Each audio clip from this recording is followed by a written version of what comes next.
This is the Nutricost Creatine Monohydrate. This is a micronized creatine monohydrate, and so the powder is finer than you'll get in a typical creatine monohydrate. That's why it's micronized versus just regular. The idea behind that is that it's more bioavailable to your muscles because it's micronized and the powder is finer. Personally, I don't think that if you had the difference between a micronized and a regular, it would make that much of a difference. But there is the added benefit that this is micronized.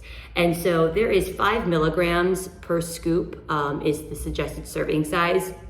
And they recommend to do the loading phase. So doing the first 5 days, you take 4 scoops of this. So 20 grams per day for the first 5 days. And then afterwards is your maintenance phase. So just 1 scoop a day after the loading phase.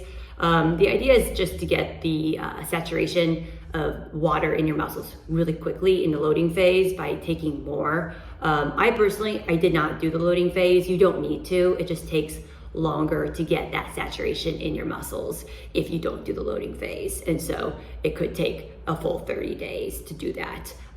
Personally, I think that that's a better route to go through, especially if you don't know how your body reacts to creatine. And it's just an easier method, especially for women who are concerned about bloating or other sort of like digestive issues with this creatine. And so I've been taking this for about 6 months now. And I've noticed a lot of benefits, especially when I'm working out. I like to lift weights. And it's not necessarily that I am lifting heavier with every lifting session, but I'm noticing that I have more endurance, and then each time I'm lifting, it's almost like I can squeak out an extra rep than I normally would have before taking this creatine. And so I didn't really have any bloating or any issues with taking this creatine. I know that a lot of women are concerned about that, and this wasn't really a problem that I had. And from my understanding, that it shouldn't be an issue for most people.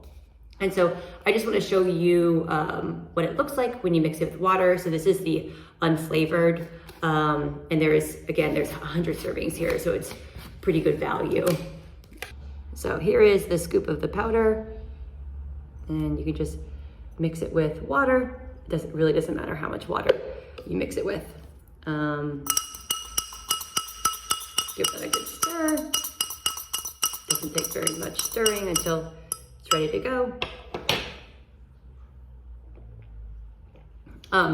The flavor itself, it really doesn't have any flavor at all. And so I would say just go with the unflavored. You can mix it with your protein shake. You could put it in your smoothie in the morning, or pretty much if you make puddings or any other sort of like protein snack throughout the day. It's a really good, easy way to get your creatine in.